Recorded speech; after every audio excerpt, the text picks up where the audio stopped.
Hello and welcome to Profiles and Issues, the new cable talk show that offers in-depth interviews with prominent people in the news. I'm your host, Dennis Rudin. Join us each month on Cablevision, Channel 75, Verizon Fios, Channel 34, or on your computer or iPhone on YouTube.com and www.greenbergny.com. Go to the left-hand green side of the website page and press Public Access TV on demand to view the broadcast right away. We want to make the program interactive with you, the audience, so please email us at profile.issue@yahoo.com. Let us know your opinion about the program and the issues presented. My special guest is New York State Senator George Latimer, represents the 37th, what do you call it? Not CD. Senate District, 37th SD. Senate District. George, great to see you back. Dennis, nice to be with you. It's a real pleasure. George, the big news, well, there's a lot of issues we're going to talk about, but the buzz, everywhere I go, the buzz, is he running? George Latimer. I step into a camera store in Rye. I go to the Sierra Club or Central Avenue, somewhere between, I don't know, Scarsdale, Hartsdale. Your name comes up. Everybody keeps talking about it. I didn't even learn it from you. I learned it from everybody else. So you tell us, what's the story? Have you made up your mind yet? Are you in a transition? And also, a basic question, do you want the job? Sure. Well, first of all, the buzz has evolved because there were a number of other very qualified people who looked at possibly running for county executive this year. You have an incumbent, Rob Astorino, a Republican who served 2 terms, and he's running again for his 3rd term, and he's also running for governor. So next year, if he's successful, he plans to run for governor. That's pretty much open, understood. So many of us who are Democrats who believe that we ought to have, our party ought to have a very strong alternative voice, somebody that's persuasive, somebody that understands the nature of county government, and somebody that can make a sense of substantive direction for where we go is what we want to do. We don't want to just run to oppose somebody. We want to have a solid sort of schedule of ideas and things that we can feel proud behind. With that thought in mind, I've been asked by a number of people to consider the race. I'm in the state Senate. I have been for the last 5, this is my 5th year in the state Senate. If you go back a number of years, I served in the county government. I was chair of the county legislature, first Democrat to chair it back 1998 to 2001. So I have experience in county government, and I grew up in this county. I'm a kid from the south side of Mount Vernon. I grew up a working class family. Mom was a factory worker. Dad was a maintenance man, and so I'm the first in my family to go to college.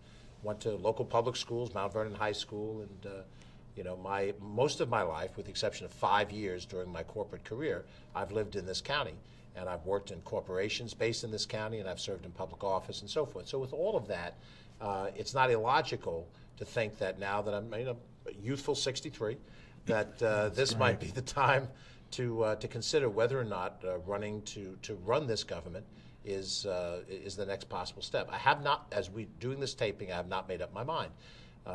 But I've been influenced by a number of people to consider it. I like the job I have now as a state senator. I've worked hard to have that position, have a voice in the issues in Albany. But I've got to tell you, Westchester County is a magnificent place. I'm fortunate that I could grow up here. But it's not going to stay a magnificent place if you sell off the future for the current. And that's a constant pressure that you have in everything in life. Do you make short-term decisions that look good for a year or 2 or 3, and then in the long term find out that you've really hurt yourself financially and policy nature? And I think we have gotten to the point as a county and as a society where we think short-term all the time. We're not thinking long-term. This is a diverse county, and I'm not just ethnically diverse, but if you're up in Bedford, as my district goes now, all the way down into Yonkers, into urban parts of White Plains and New Rochelle, there's different kinds of lifestyles, different kind of people living in an urban setting, in a suburban setting, in a rural setting. And you have to look at a Westchester that can deal with all of those, not just identify a political slice of the pie, appeal to that piece of the pie, and then let that drive the train. So to come back around, the thinking about it is a matter of practicality. Is it the right time and the right opportunity? Rob Astorino, the incumbent, is popular. He's a terrific politician. There's no doubt about it. He's very capable. He's run for governor already. He can raise a lot of money. So this is not some walk in the park race if I decide to make it. And there are other very talented Democrats who are also looking at the race. So I don't underestimate their talent. The decision is going to be based around those things, and is this the right time? I would tell you this, though. If I do get to the point of running, I guarantee you that I'm going to run a strong race, and I'm going to run a race that's filled with positives, not negatives, not just attack the other guy, and also to give you a positive sense of my vision for the county and where we could go in the future. Well, that's the thing, which I wanted to get into also. I came across this quote that you said to a reporter. If I do run, it won't be just to win for the Democrats. It will be to articulate a vision for Westchester County. Well, you've touched on part of it about appealing to all groups, I guess, bringing people together. Anything else you want to add to that? Well, I think the first thing is that I think you need the kind of a government, and not just in the county, but at every level. It's harder to do the farther up the line you go because the jurisdictions are larger. But I think at a county level of government, just like at a town or a village or a small city government, you need to have a government that is as participative as you can make it. You need to have people not see the decision makers sitting up on a mountain someplace, inaccessible to the ideas and the feelings that you have as an individual. And it shouldn't matter whether you hold conservative views or liberal views. The government of the jurisdiction should be able to listen and absorb those types of things. So at a very limited level, I'm looking for a much more accessible type of government structure, and I think there are ways that you can lock that in. So the decisions aren't made behind closed doors, and they aren't made by a handful of people. They're made by a broader group of people. In terms of the actual hard realities of things, Westchester County needs to look at its infrastructure in a much more profound way, because the infrastructure that we live on, the roads that we drive on, the sewer pipes underneath our streets, the way we treat our garbage and deal with it. These mechanisms were put in place, Dennis, by prior generations of people, and they had a far-sighted decision. Look, we lost Aldo Bello a couple of years ago. He was mayor of Yonkers, a county executive, served as lieutenant Very governor. popular, 3 terms. During his term, he managed to tackle health care. The medical center that we see now, the Westchester Medical Center, was part of his vision for the county. When we look at what was once a confused public safety structure between a sheriff and county police and parkway police, he managed to bring sanity to that structure. I remember as a little kid getting on public buses. They had different bus lines. Some of them had letters, A bus and the F bus, and then there was the 7 bus that went from Mount Vernon into Yonkers, and he pulled that together and rationalized that. And those are the kind of things that we're living off of today because intelligent decisions were made 30 and 40 years ago, and by Republicans like Ed McCallion and Andrew O'Rourke, people, all of whom are gone now, but they've left a real legacy. I'm worried that we're not planning for the infrastructure of the future. Not only are we not maintaining the things we have now, what's the coming infrastructure? The coming infrastructure is in broadband. It's in telecommunications, where people are going to be linked in ways to each other different from the physical structures you have now. And you've got to look at those types of investments now so that this county can compete in the future. If you're going to attract corporate headquarters or small businesses, you need to be able to make those investments. And you can't just look at today and tomorrow, I want to spend the least amount of money. Why? Because it looks good when election day comes around. I can say to people, well, I didn't raise your taxes, but did you invest? Did you prudently make plans for a future that's going to come, whether we're in office or not? And so I think that's the vision that I have, and were I to run, that's what I would advance. Okay, thank you. I want to get on to this next aspect, which is important. Westchester County, as well as the country, has developed deep political division. Hate groups have singled out first Muslims for deportation and other immigrant groups. And mosques, as well as Jewish community centers here in Westchester County, have received bomb threats, have been desecrated. Okay, so I understand you recently introduced legislation to help deal with this problem. You want to give us the Sure. explanation? And I think when you're looking at these problems, there's two elements to deal with it. One is the education side, and one is the enforcement side. On the enforcement side of the equation, we have established that certain crimes, when they are directed against an ethnic group or a demographic group, women or people of color or people of a certain religious background, that when the crime is toward that individual because of their demographic category, that is a hate crime. It's not just a crime, it's a hate crime, and it goes beyond that. And we don't want to tolerate that. In fact, we want to dissuade it in every way we can. So we've established in New York State, and we have in other states as well, higher levels of penalties, higher level of crimes, hate crimes, that involve that type of behavior. So what my legislation does is it takes community centers that are tied to a religious group, but not a place where religious service would occur, and we let the law, the hate crimes law, broaden to apply to those facilities as well. So if you call it a bomb threat, or if you put an insignia of some sort on the outside of one of these centers, that as a hate crime will have you prosecuted at a higher level. Now, part of it is we want to deter the behavior. We want people to think, and they say, my goodness, if I do something like this, and it's not just a prank, it's a hurtful thing, that we want people to understand that they'll be prosecuted and the full extent of the law will be greater and much more painful to the individual. And the second thing we want to do is when a person decides that they're going to cross that line and they're going to pick out a group, and it can be any group, not just one or two groups, any group, though that type of behavior will be punished. And we as people in the society not only don't tolerate it, but we don't just sort of give you a slap on the wrist and say, go off and don't do it again. Now, the legislation that I have that adds community centers, comes out of the recent spate of crank calls that have been placed to Jewish community centers. Jewish Community Center of Mid-Westchester on the New Rochelle Scarsdale border most recently. Right. But when it's directed to a synagogue or church, right now it's a hate crime, but not to a community center. So we've proposed to broaden that definition. And by the way, it applies to other religions as well. We have the Don Bosco Center, which is operated in concert with Holy Rosary Catholic Church in Portchester. And the same would be true. If somebody put some type of anti-Catholic or anti-Hispanic statement and did graffiti or called in a threat or made a direct threat, that too would fall under hate crime. So it's not just a narrow vision of it, it's a broadened vision. And I'll tell you this just so you understand where I'm coming from. I'm the child of Irish and Italian ancestry.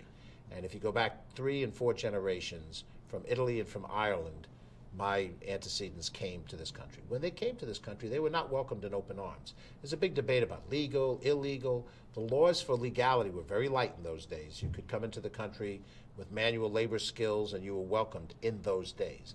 But I can tell you that my Italian ancestors came here, were not well thought of. The phrase WAP was used to criticize them. What does WAP stand for? Without papers. And the Irish came, and they'd have a sign in the store window when you came to apply for a job. Nina, no Irish need apply. So in this current generation are the modern day equivalents of people who are being prejudiced against. It may not be the Italian or the Irish community, but it is a community. And just as my great-grandparents and grandparents worked through those prejudices, now so are other people just here to try to give a better life to their kids. So I think the law is well placed. That's on the enforcement side. The other side, I'd say, in terms of education, 15 years ago, Andre Stewart Cousins, who's now the leader of the Senate Democrats, was at that point in time on the Board of Legislators the chair of the Legislation Committee when I was chairman of the Board of Legislators. And she authored a Human Rights Commission, which still exists to this day. And that Human Rights Commission, I think, has to be more aggressive in its education mission, which is to try to reach people, particularly young people, who might be tempted to see the differences that we have between us as a source of criticism and behavior that's not appropriate. To reach them at an early enough age through education to try to get them to understand we are all people on this earth together. We don't have to be the same as each other, but we have to respect each other. All right, I just have to move it along because our time moves. Okay, I've noticed that the civility, the discourse that people have as a result of last year's election and now, they have problems just having a regular political conversation with each other. Sometimes they end up screaming and shouting, and in some instances even violence. Now, One of the things I've noticed about your career, I've watched it, is that when you have run for office, you have run in totally diverse communities. You have been able to reach across not just to Democrats, but to independents and to Republicans. And they are probably frustrated about that. But the bottom line, why this is serious, and maybe you could give our audience some insight. I mean, the formula for bringing people together instead of dividing. How do you do that? How have you been able to bring people together? Because we need leaders that can bring people together. Well, I think it begins with respect for the other person. We hold certain beliefs. We have, as I said earlier in the last question, certain demographic realities. We live in the worlds that we live in. We have the experiences we have, the differences in our religious traditions, the difference in other things. And what's happened in the society is we have stopped respecting people who hold different points of view.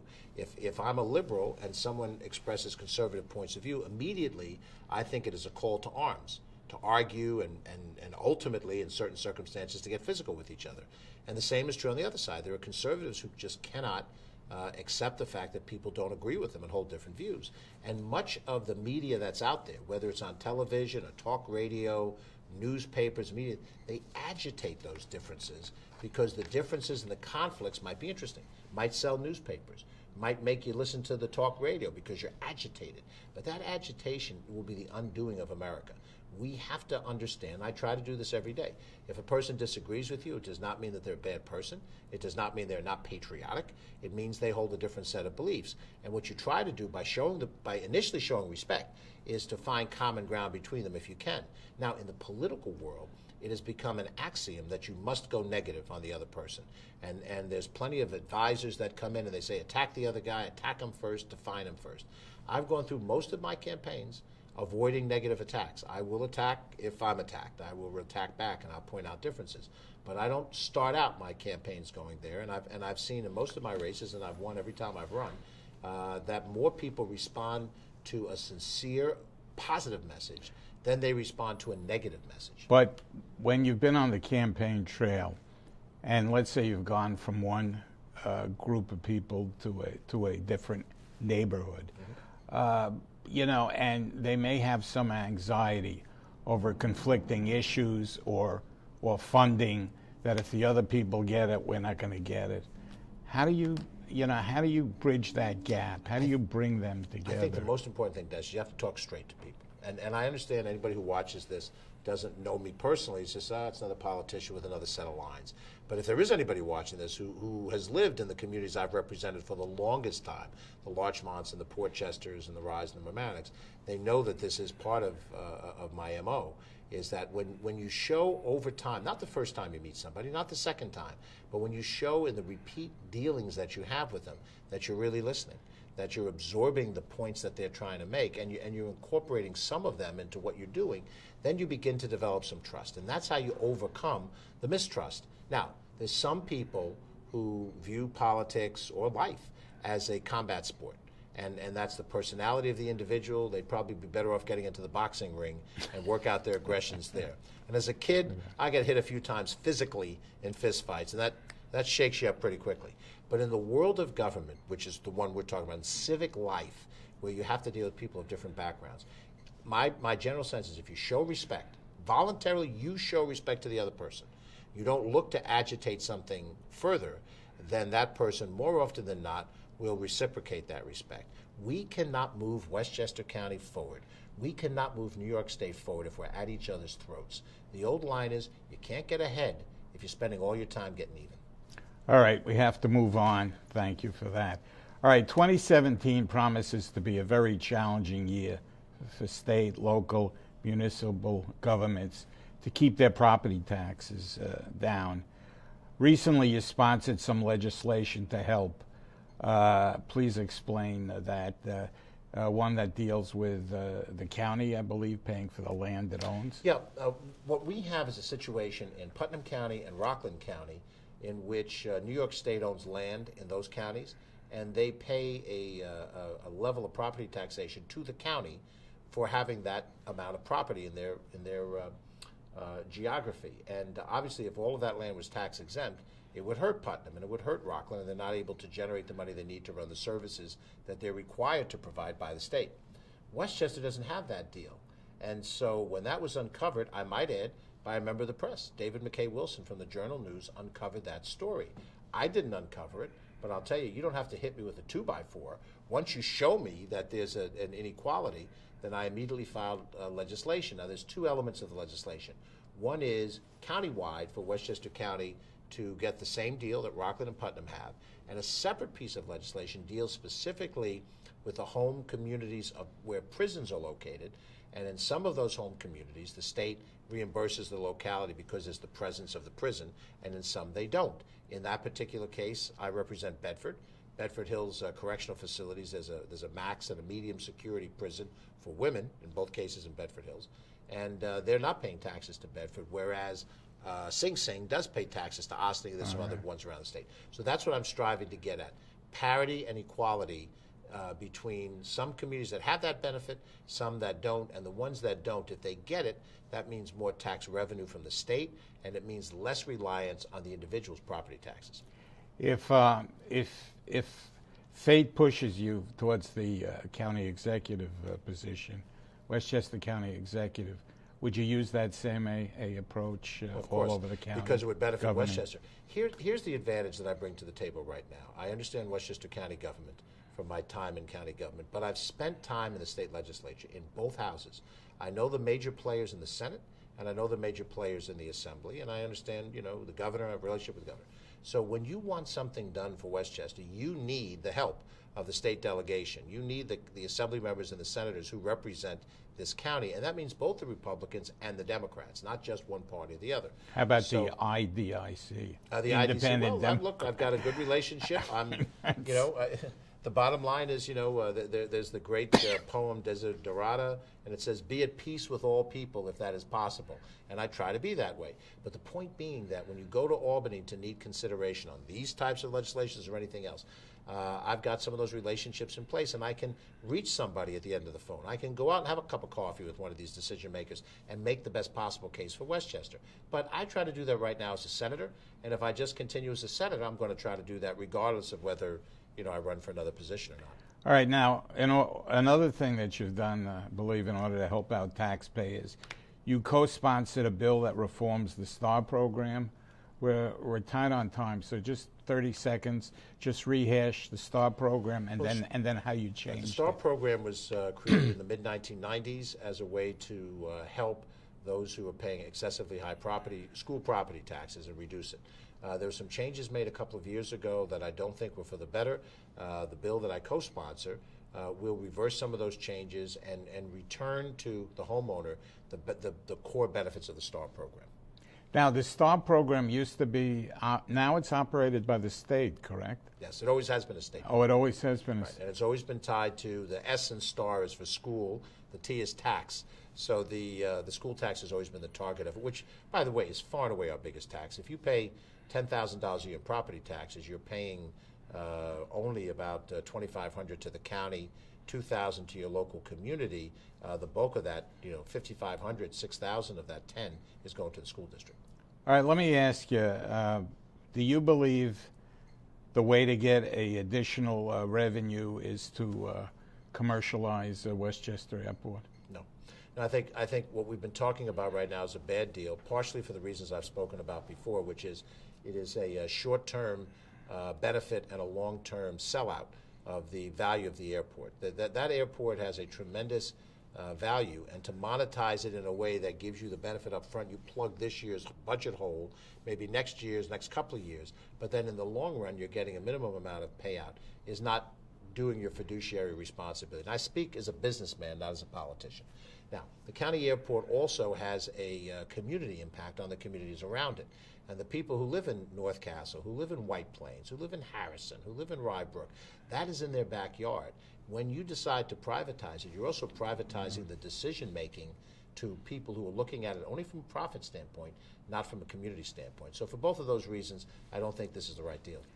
All right. Now, you're also the ranking minority member of the Senate Education Committee.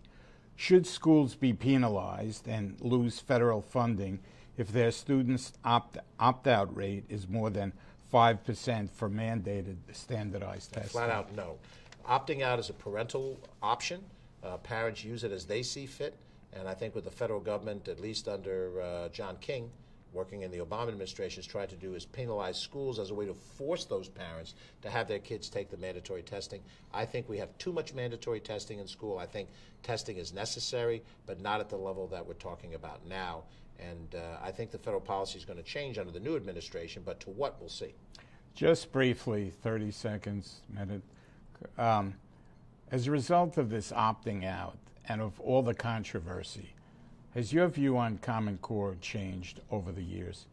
Well, I think the concept of Common Core, which is raise standards and make an effort to make it more rigorous, is a good idea.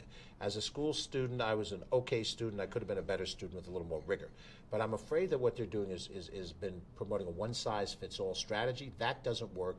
And what also doesn't work is when you raise the importance of the test, teachers teach to the test. I remember as a student, what's going to be on the final exam, Mr. Rudin? How much is my, you don't learn under those contexts as well as you do when it's more crafted by the local district and the local school and department. Okay, as we attempt to summarize, what would have to happen for you, and maybe you haven't reached this point yet, even mentally, to know, but what do you think would have to, what circumstances would have to happen for you to say, yes, I'm going to make the run for county executive? Well, if I win Powerball this week, I mean, that would be a big step in the right direction. You mean raising money is a big problem? Money is a lot of it, and it's unfortunate, but it's a factor of life. Rob Astorino's been a terrific fundraiser. He's got quite a bit of money that he's. How about the fact that, of course, we have a conservative government in Washington, and so we don't have the funds coming down. That affects the federal level. The governor is trying to squeeze programs, and that's a program by itself. Look, all these complications. I mean, there's so many different levels of this, and I know we only have seconds left. Right. My general sense is this: Westchester residents in the last presidential election voted for Hillary Clinton, not Donald Trump, by a huge margin. They generally have moderate to progressive views on issues, and I think what I'm getting in the streets of Westchester is a reaction and a motivation that they don't want that extreme level of action. They don't want spendthrift government. They want responsible government, but they want government that does its job reasonably and responsibly. And I think that may be why we need a change. But my role in what that change will be is to be determined. All right, George, I want to thank you very much for coming on Profiles and Issues, and we hope to see you again on a regular basis. Dennis, my pleasure. Thank you again. My guest has been New York State Senator George Latimer. This is Dennis Rudin saying so long for Profiles and Issues.